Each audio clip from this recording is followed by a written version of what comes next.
we are going to do form for legs. So we're going to start by rolling down to our backs. Begin with a straight spine. Tuck your stomach in. As you tuck your stomach in, curl your tailbone and slowly roll down until you're all the way down onto the mat. Then take your rib cage and pull it away from your hips to lengthen your spine. As you do that, this will tip the pelvis, stomach pull down. We're going to stay in this position for the whole time we do our legs. Pull those knees in, both legs up. We're going to start with some foot circles and then some ball heels. And then we're going to get into the flex and bend the knee through point. And as we flex and bend that knee, we're going to follow the line of the straightened leg. So we're not going to flex and bend to here, and then we're not going to flex and bend way out here. So stay in alignment with the straight leg. The next thing we're going to do is use these muscles here to turn our thighs and legs out and back in. Out and back in. Out and back in. And then when the legs are turned out, we're going to use our inner thigh muscles to do some crisscrosses. The goal is to use the inner thighs to pull together, open, pull together, open. So we are not trying to relax the legs and bounce into the knees. Legs long, pointed, energy running all the way up the legs, out the toes to the ceiling, using the inner thighs. Then we're going to start with the legs in parallel. Open, flex, energy reaching out through the heels of the feet, using these muscles to turn out. The inner thighs, pull the legs together, turn back into parallel through point. Open, flex, energy out the heels, turn the legs out, inner thighs pull in together, rotate back to parallel, and then we're going to put one foot down. Continue to keep energy all the way out the leg, through the toes to the ceiling as you lower that leg down. Energy, energy, energy, and energy, energy, energy as that leg comes back up. Also notice that my back stays completely flat into the floor as I lower my leg. And notice how my foot hovers above the ground. It does not touch the ground, and my body does not relax into the ground every time that leg comes down. I'm going to go back to re-engaging my stomach. Pull that down. You see my tip and pelvis, which will lift the leg and help to hover. Leg goes up and down. Then we are going to roll over onto our side.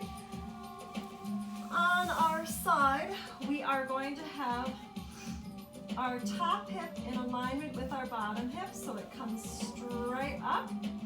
Our knees are slightly bent or pulled forward. I'm going to adjust mine a little bit. I'm going to use my other arm, my top arm and hand, in front of my chest for stabilization and balance.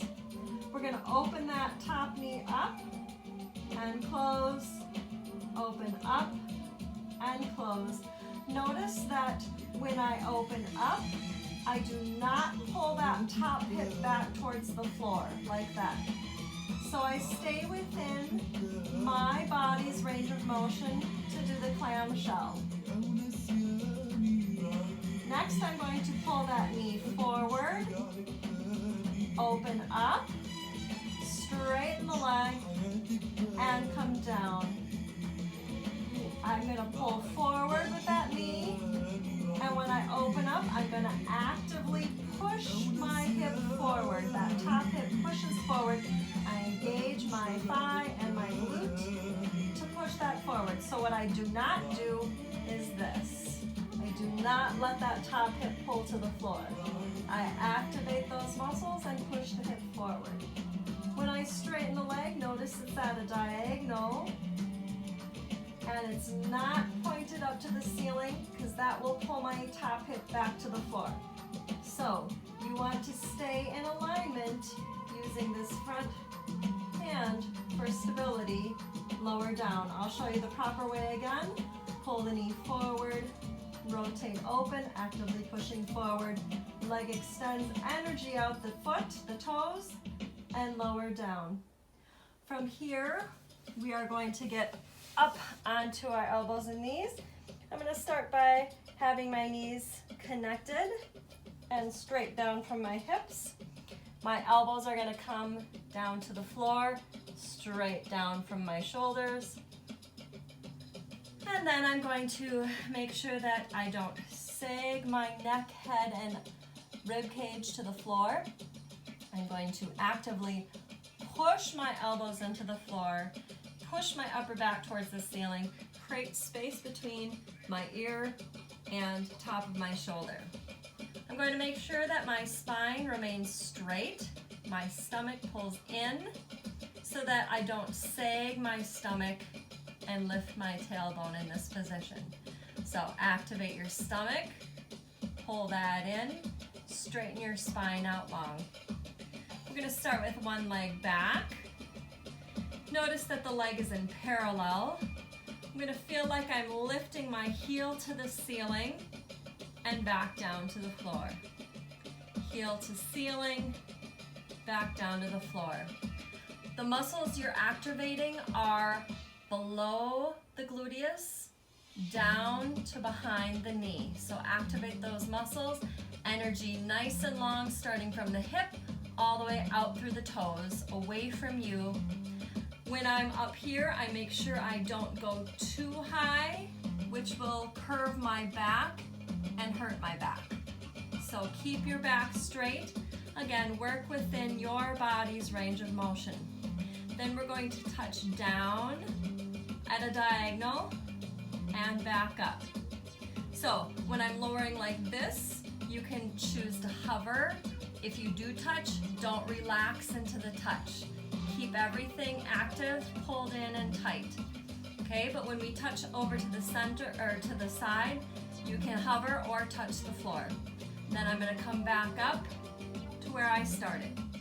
So touch, cross, and start. You want to make sure that your hips and gluteus stay as immobile as possible. So what we don't want to have happen is the hips follow the leg or compensate this way with the leg. Okay?